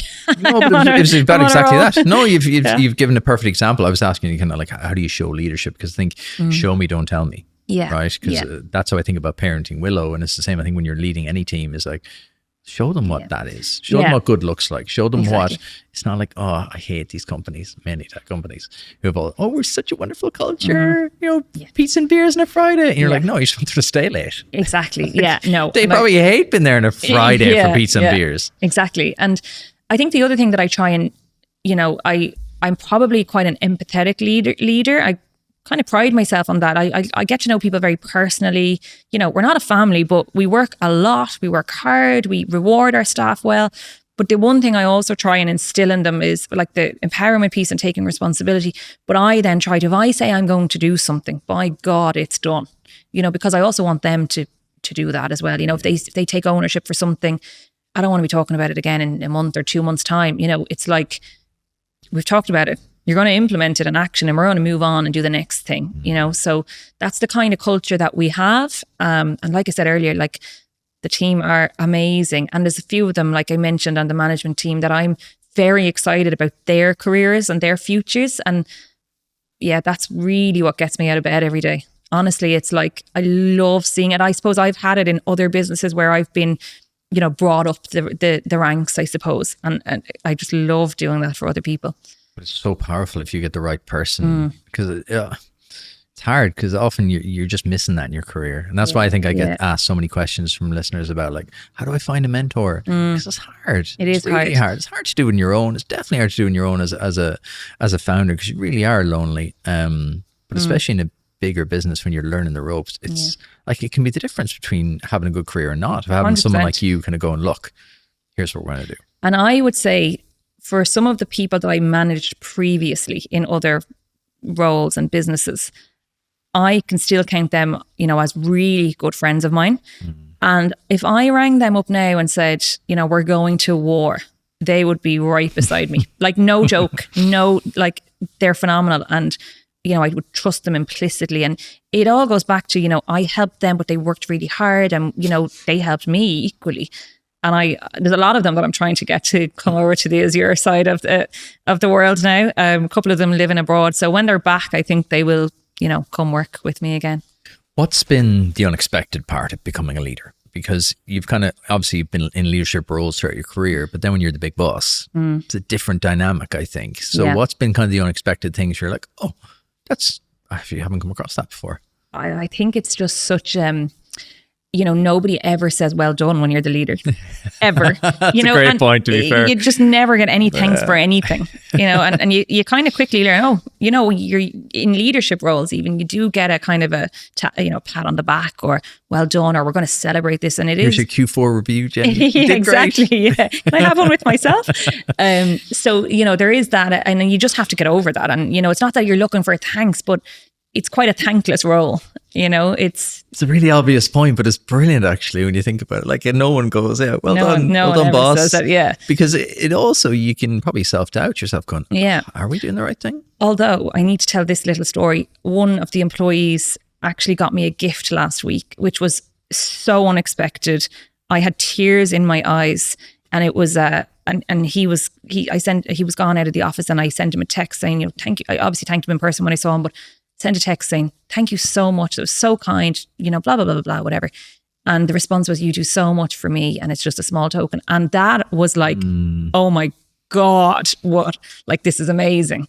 Not that I want gifts, but the fact that he, it was so thoughtful, and it was just gorgeous. And that was a real, oh my God, like, that's so nice. Well, managing up is a skill too. Being able to he manage definitely it. did that well. He's getting employee of the Tick month. and tick. But it's true though, because who manages the manager? Like, who looks after the boss? Because there's no one behind you. You're looking behind you, kind of going, no, I'm at the top of the tree. It's just me. I'm in charge. The adults, there is no adults. It's just me. Because you get older. Welcome to being a grown up. Yeah, you get older, and as you're younger, you kind of like look at everyone older, and you're like, oh, they've it all figured out. Then you get there, and you're like, wait, is it just me? Do I not have it figured out? And then as you chat to so many people, you're like, no, everyone's just doing their best. This is it as well. And I think people think you've got all the answers. Nobody has all the answers, It's just every day you just keep moving forward and you just keep going. But that is hard. And hearing, I suppose, other people's opinions, and they're all so varied and different depending on who you speak to. And, really just getting used to just trusting your own vision and going with what obviously listening to all of the advice, but really at the end of the day, you've just got to trust yourself and go with what you believe in. And then having the power of your own convictions as well. That was probably something I struggled with in the earlier days. I would have an opinion on something, and then someone else would say, conflicting views. And, I was probably not confident enough initially to really kind of say, no, you know what? I know this is the right path and we're going to do this way.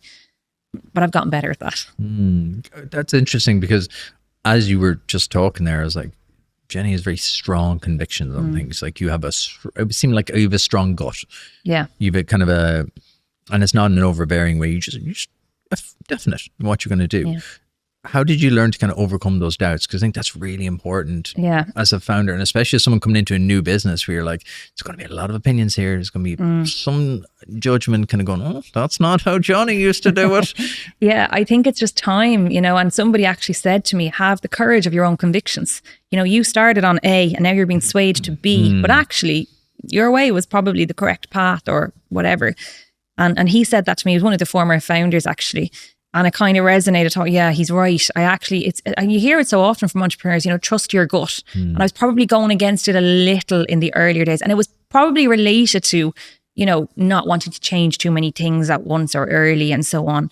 But over a bit of time, you kind of go, oh, I should have trusted my gut on that. And, from now on, I'm going to kind of go with that.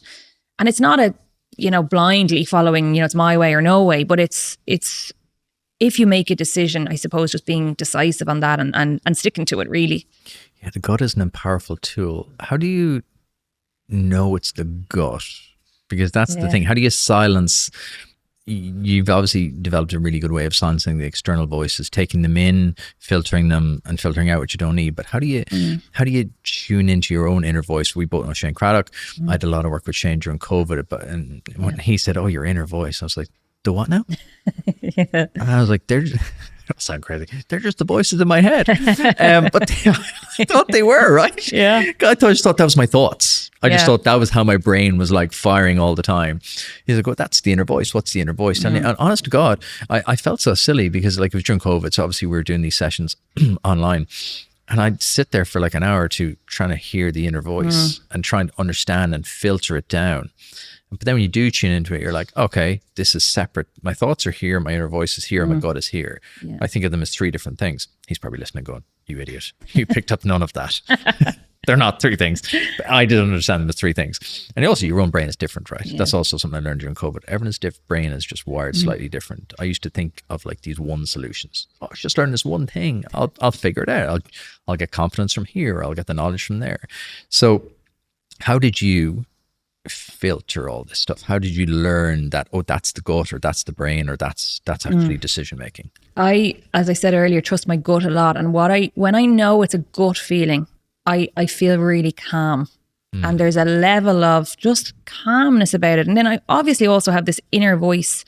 Sometimes the inner voice, I've actually called her Karen. It's an annoying Karen sometimes, because sometimes Karen is saying certain things, quite maybe negative thoughts sometimes. And I question Karen and I say, are you telling me this to keep me safe and small? And is it from a point of kind of a place of fear? Or is it, a gut or an intuition? And more often than not, if it's kind of this, oh, don't do that, don't move there, don't do that. It's just trying to keep me safe. It's like we don't want risk and, whatever. But for me, yeah, the gut feeling is, what's the energy I feel off that person or that opportunity? And is it a good energy? Is it calm? How clear is it? Can I really clearly say yes? If there's a niggle, I'll investigate a bit more, or I'll maybe look into it or whatever. I don't know. I just know when I feel good about something, and when I feel that kind of just gut feeling of this is the right path, or this is the right partnership to do, or this is the right, the nature of the deal or whatever. It feels very clear and calm, and there's no like, oh, what if, scenarios. It's like, no, that's the right one. I don't know how, to be honest. I can't explain it. It's just... You've explained it perfectly. Okay. That's a brilliant explanation of like, you have the conversation with it and then you resolve it. That's a great way of having that conversation. Are you keeping me small with this decision? And then the calmness. But that's a great way of thinking about it, because we all need to figure this stuff out, right? We're all trying to figure this out as we go. So it's nice to have these kind of more deeper conversations with people, because the gut comes up all the time. And often I can't really get to the nub of it. I can't understand where they're coming from with it, whereas that makes a lot of sense. I actually have an example. So there was a potential acquisition on the table, and we were working on it for a long, long time. And long story short, the very last second, it fell apart. And I had no real emotional reaction to that. And then I went, interesting. My gut is telling me here that this is for the best. And on reflection, I took a bit of space between that happening, and it was disappointing in that we'd spent so much time on it. But yeah, I think I was going through the motions, and it felt like on paper correct. But actually when it fell over, I was like, yeah, you know what? That's probably not a bad thing. And there's my gut, I suppose, saying, you know what, for the better. Let's just park that there now, and a few lessons learned from it, and we won't do that again. We'll do it a different way, or we'll change the process or whatever. That's really interesting as well. You pull the lessons from it. You give yourself that moment to just think and feel. And again, maybe that's my brain going, don't be devastated about it. It's okay. But I don't think it was, it really felt liked it like, anyway. But no, it's true though. And you've explained it really well. Just the calm, the feeling of like, I didn't have an emotional reaction. That's a really interesting way of how you even phrase that. Of that, like, it wasn't an emotion. It was just, that's how it is. On to the next one. I think also it ties back to your point about the 100 million and building the big business. You're like, this is just one step on the road. Exactly. I think a lot of people try have this, it's all or nothing, this binary kind of, it's all good or all bad. And like, you can't live like that. Yeah. Because you're lurching from like one crisis to another. Totally. What's kind of the next, I suppose I always can ask people, what's the next kind of like 12 to 24 months, but what would you like to be happening when we're having this conversation again in like 18 months time? What do you think we'll be talking about? What will be the kind of the key things you've did that? I think a couple of things. We're very good at winning tenders, which sounds really boring, but very lucrative. And we are doubling down on that. That's part of our growth strategy. So I would like to have won a few more tenders, like big contracts. That's all in Ireland, or for now. We've also just started with Northern Irish tenders, and the next step then early next year is UK tenders. So that's kind of a big part of it. And for sure, I hope this time next year, I'm saying we've acquired X. Okay. Don't know what X is yet, or at least can't say it, but for sure, yeah, and one or two acquisitions next year. It's very clear though, very obvious. It's not a long-winded answer. It's this, and this. Yeah. How do you get away from this? Like, because I talk about the business, brain, the body, right? The pod, kind of like the themes I like to talk on, and we've kind of touched on all of them, but especially the brain. I like a lot of your frameworks, but how do you're running the marathon this weekend? Perfect example. That's a big commitment. Yeah. Again, if he wants, the busy person, that's another big commitment in terms of time. But it is though, but you're getting it done. So how do you approach stuff like that? How do you kind of break that stuff down? I know I asked you about time management earlier. This is slightly different because it's also picking what you're going to do, picking your projects, and also then executing on them. Yeah. I think for me, things like running or training in general, fitness, I'm not like the best in the world, but I I do it for my mental health more than physical health. Obviously, there are some brilliant physical benefits, but so I obsess over business. I think, eat, sleep, breathe business all the time. And the only way I can switch my brain off from it, to be honest, is when I'm like dying on a run or in the gym or at a session or whatever. So for me, it's more switching my brain off from thinking about work. And it definitely helps keep me grounded and for sure, like less stressed, like no doubt about it. I could have, if I do a session in the morning and then go to work and have the most stressful work day for whatever reason, if I've done the session, my response to that level of stress is just calm. If I haven't done a session, I can feel the stress kind of triggering and different things triggering. And I want to be the calmest person in the room, if anything is going wrong or the building's on fire or whatever. But if I haven't worked out, that's harder for me to do. So that's kind of my way of coping really, and just turning the brain off and, getting all the benefits. I actually hate running, believe it or not, despite the fact that I'm going to run the bloody Dublin Marathon this weekend. But I love how I feel after it. So there we go. Well, that's like Ryan. I love the honesty. That's like Ryan, he owns a cold plunge business. He goes, everyone that says they enjoy cold plunge is an absolute liar.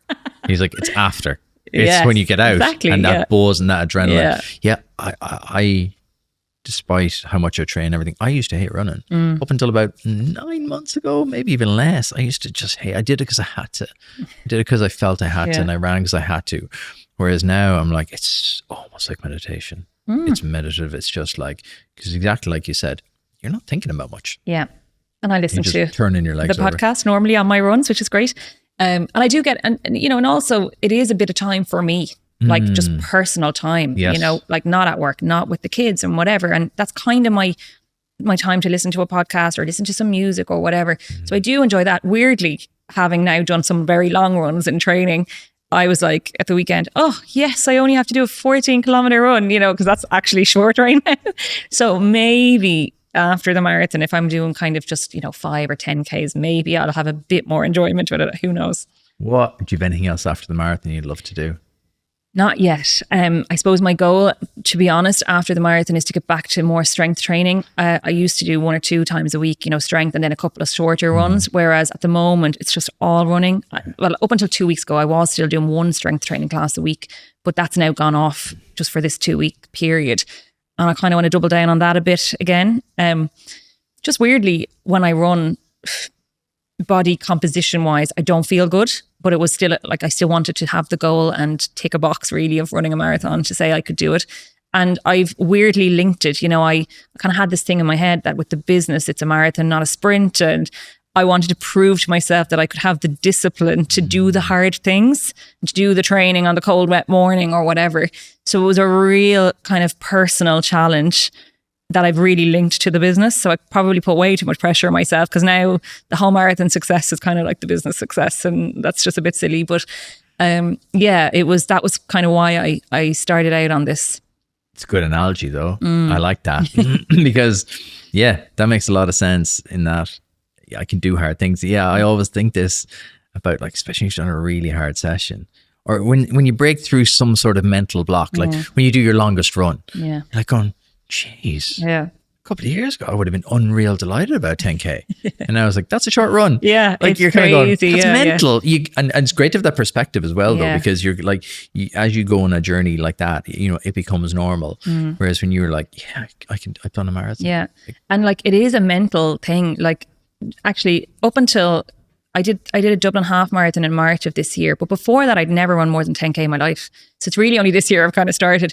But when I was doing the 32K, which was the long run a couple of weeks ago, like every kilometer was torture on that particular day. And I swear to God, I got to maybe the half, and most people dropped off at half because it was like a race thing. You could do 10K half or a 3/4 marathon. And obviously I was doing the 3/4, but when everyone dropped off, I felt like I was the only one then. I couldn't see anyone. It was just empty roads. It was awful. And what a mental battle. Like, it is a mental battle. Every kilometer I was like, oh, I just want to stop this. I just want to end it. But when you get to the finish and you finished it, you're like, Jesus, I was able to do that, Isn't it a wild thing though? Yeah, it's crazy. I run a lot. And like you said, if you're running with people, it's grand. But then you're on your own. And even though you know you can do it, you know you'll feel unbelievable, you're still kind of going, yeah, but you could stop though. It's Karen again. You know, she's trying to keep you safe. It's a killer. Because you're like, oh, you could just stop now. And I do track on a Thursday morning. And it's savage. It's so high level. It's brilliant. It's the best session I do. But it's so hard. Oh, yeah. But in my head, I'm coming around the 200 meter mark. And I'm like, yeah, it's really hard, isn't it? But you know what you do? You could stop. I'm like, no, you cannot stop. I have these full, I'd say if people could hear my inner voice, they'd be like, your man is crackers. Yeah. But I also think there's a perception of that other people maybe who are not runners think, oh my God, they must be so disciplined. They must have all this, mental resilience. Actually, I think we're all the same, and it is hard every time, but just kind of keep going, But can you swallow the hard? That's it. And as I've gone through this journey, interviewing so many people, it's the people who can just swallow the hard every day, who can just keep going. And I was in with an incredible tattoo artist this week, and he was talking about that tattoo business, and that's the same as your business. All business is the same, about outlasting people. Can you gut it? Can you just get through the hard times? They had so many ups and downs. They moved to a brand new premises. People are like, you're crazy. The trend is going the other way to private studios. He goes, I believe in this. Then the trend went up to private studios, and now it's back to street, because he's getting 10 walk-ins a day. And I'm like, that's I love those business stories. They're great. Walk-ins a day. Insane. And I was like, people just walk in and go, give me tattoos. He goes, pretty much. Oh, wow. I was like, that's mental. But in his business, in your business, in my business, can I get to 1,000 episodes?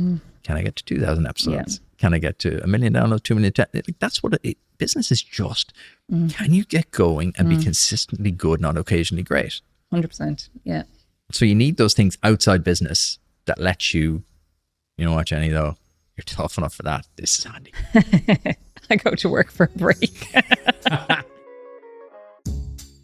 It takes only one breach, one single click to take down your entire business. Imagine your life's work gone like that. Cybercriminals know this, and they're targeting companies like yours every single day of the week. Nostra's Cloud Shield 365 is built to stop them. With Microsoft Business Premium, advanced threat detection, and 24/7 monitoring, we protect your data, your people, and your bottom line. Don't leave it to chance. Visit nostra.ie today. That's nostra.ie today, and see how Cloud Shield 365 keeps your business safe. Before we dive into today's episode, I want to share a game changer for your business, Azure Communications. When it comes to print and marketing solutions, these folks, led by CEO Jenny Johnston, are the real deal. Whether you need an eye-catching brochure, sleek business cards, or a full-blown digital campaign, Azure Communications has you covered. They're not just about high-quality prints or digital campaigns, they're also about delivering great results. And here's the best part. Just for listeners of the Entrepreneur Experiment, you can get 20% off your first order. Just give them a call or go online and use the code VOX20. With personalized service and fast turnaround times, Azure Communications will help you make the impact your business deserves. Trust me, when it comes to making your brand stand out, Azure Communications is the provider of choice. Check them out at azurecom.ie, use code VOX20 and elevate your marketing game today. Quick fire round. Okay. What book should everyone listening go and read? Oh God. Right. So I'm not really a business book person. Doesn't have to be a business book, can be any book. Oh, well, I have to say this. So Stephen Byrne sent me 2 books. Oh, he texted me and said that. Yeah, he was so good. So basically I will read anything that Stephen recommends. So he sent me, it's called Per Charlie's Almanac. So it's a story of Charlie Munger's investment strategy. And the reason he sent it to me is because when I told him what I had done with It's Your, he's like, oh, you're following Charlie Munger's strategy. And I was like, who? Stephen is a genius. He is a genius. Oh my God, he is. So whatever he tells me to read, I'll read. But that has been brilliant. I'm not finished it yet, to be honest. But it's a tough read. Yeah, but so far so good. Also, I should mention Nick Keegan also mentioned the book Traction. And I have finished that. And he said for him that changed his business. Of course, I had to go and read it. And it is also great. I just struggle with business books so much. I prefer to listen to a podcast or consume content in a different kind of way when it comes to business. Podcast is the best. Yes, Podcast obviously. What's your superpower? Oh gosh. I think it's in my industry, so it's industry specific, it's probably the fact that I'm female. Because to the best of my knowledge, I'm the only female owner of a print packaging company. And it allows me get in rooms where, you know, most of the industry wouldn't. For example, like I did Going for Growth, which is a female entrepreneurship program, and I have very strong networks in that space. And I think that's the superpower, and probably linked to that is kind of emotional intelligence and, you know, that type of thing. But I really think being female is actually my superpower. Love that answer. What daily habit is key to your success? Oh dear. I forgot about that question. Probably just gratitude, to be honest. I feel so, it sounds so cringy, I know, but I genuinely feel so incredibly lucky. Like so lucky. Like I'm in such a privileged position.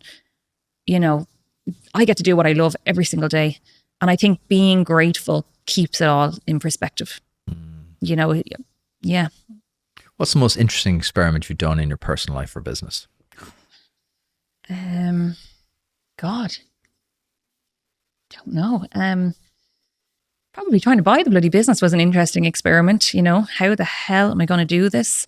And I learned so much from it. And now definitely have a better playbook for the next ones. Yeah, I think that was probably, very interesting. I'm going to give you €1 million. You can invest in one person or one company, not yourself. Who is it? Ashley McDonald. Ashley McDonald is the founder of Ireland Fashion Week, and by God, she is a powerhouse. And I don't even think she'd take the money, to be honest, but if she needed it, I would give it to her if I had it, because I just have no doubt her trajectory is insane. She is a powerful human being. She is, yeah. If you're starting again from zero in 2025, what would you do? Not pizza. Burgers. If I was starting again, I do feel I have kind of an the fashion business kind of, I feel like I have some unfulfilled passion and dreams there. And I would love to be in that kind of consumer space. So if I was starting again, it would be something there. And ideally, obviously, learning the lessons I have learned, not making those same mistakes. Okay. What do you believe that other people would strongly disagree with? I believe being kind and nice to people is the most important thing. I hear all the time from people that I know in my network saying, oh, you're too nice and you're too this and you're too soft on certain people or whatever. I think when you treat people with respect and kindness and so on, you get it back in spades. And you would be so shocked, I think, the amount of criticism I get for that. It's an odd one, isn't it? Odd. Also, actually, one thing that happened once, I cried at one time in work, like in a kind of a, not with all of the staff, but with one particular person in the company. I cried. I was very vulnerable.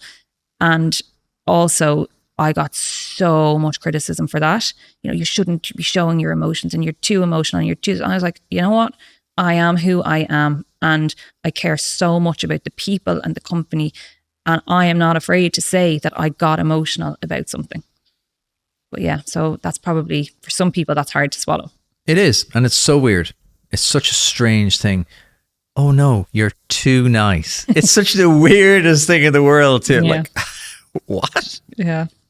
I don't get it, but that's just because that's probably my makeup, you know? It's slightly old school as well.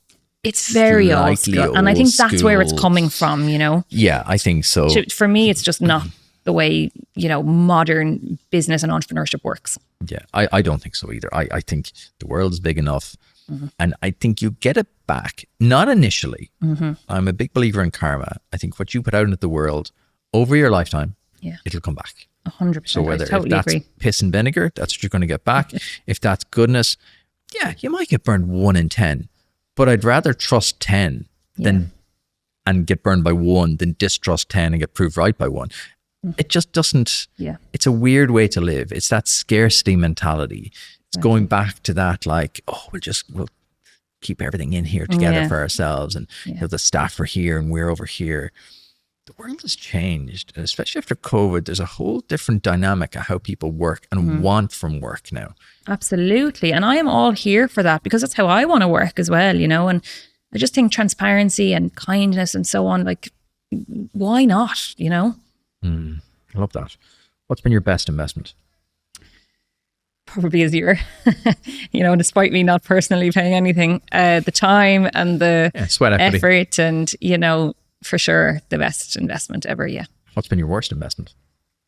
I could easily say things like the pizza franchise. I thought we were going there. But honestly, in all of those, and the clothing company, I lost a lot of money doing that, but I have learned more from those failures. I know everyone says this, but it is the truth. I learned so much more from those. So I really don't see them as bad investments. Without having gone through those processes, I wouldn't have seen the guy being, not taking no for an answer with the bank. And I over-invested in stock in the fashion company, learned lots of lessons about that. I had some great experiences, some brilliant things like photo shoots and video campaigns and so on that all come back to me now, because now I organize them for clients at Azure, and we run them like so much slicker than I did, because I wasted a lot of personal money doing it. So yeah, there's a lot of learnings from them. There's a price for success. Success comes at a cost. It mightn't come at money, it mightn't come at time, but it comes with something. Yeah. And you're going to pay it. Absolutely. Otherwise, you're not going to be successful, because if you're too safe and you just hang back and you just don't do this, you're just not going to get there, because there is a cost of entry. I think people don't realize that. They're like, I just want to spin people say to me, I'm just going to spin up a little side hustle, make some money. I'm like, go for the side hustle, but don't think it's going to be simple. Like it's a job. It's not a hobby. Like I said, a really expensive hobby. It's not a hobby. It's a job. Exactly. So you have to be willing to go, I'll pay in some way. Even now at Azure, like we say to all, I actually only said this yesterday to someone in the company, when we make a mistake, it costs us a lot of money to make a mistake. So let's share the learnings and learn from it. I actually only had that conversation with someone yesterday. I'm like, what was the mistake? Can we share it? We've lost money doing that mistake. We now need to kind of, no one gets in trouble for anything. It's just like, let's learn from it. Yeah. And so it's a similar mentality, like when we make a mistake, let's use it and take some value out of it. Yeah. In the old business I had, I was like, look, mistakes are going to happen. Let's just document it. Exactly. And then we won't make it again. Yeah. We move on. Yeah. I always just said, just come to me with a solution. If there's a mistake, just come to me with a solution. Yeah. We'll own it, and then we'll move on. Exactly. Because nothing comes from like tearing it all apart or burying it. That's the Irish mentality. The Irish mentality of like, sure, look, we won't talk about that. Yeah, that's the worst. Like, it's such a wasted opportunity to learn something, But it's the shames. I know. Catholic guilt. What's the best piece of advice you've gotten or given in the last 12 months? Oh, Lord. Probably that one I mentioned earlier, have the courage of your own convictions and basically believe in yourself, because sometimes the doubt does creep in, and it's nice to get that reminder and to have somebody believe in you. And there was one point when one of the acquisitions fell over, and I kind of doubted, for a minute. I thought, should we just sort of park that strategy for a while? And actually Barry said, we didn't get into this to stay small, so have the courage of your own convictions. You have the strategy for a reason, and let's just keep going, dust yourself off, and let's go again. Yeah. So yeah, that's been good. Power your network as well, having those people that you can kind of go, exactly. There's certain people you need to hear from a certain day, certain people you need to go, look, take 24 hours to be grand. And there's certain people go, get on with it. You've gone big here. Yeah. Let's go big. Yeah. Where can people learn more about you and Azure? For me, probably LinkedIn and Instagram, the two kind of channels that I am most active. So Jenny Johnston or jennyjohnston.o'neill on Instagram. And then for Azure, same thing, Azure Communications, azurecom.ie. And who do you kind of work with? Who are your ideal kind of clients? Our business is so funny. We work with everyone from, the local coffee shop printing 200 business cards right up to government departments and the HSC and big retailers and so on. So anyone who has a print requirement, we would be happy to talk to. If you need ink on paper, you know where to go. Jenny, that was such a pleasure. Thank you so much. Thank you.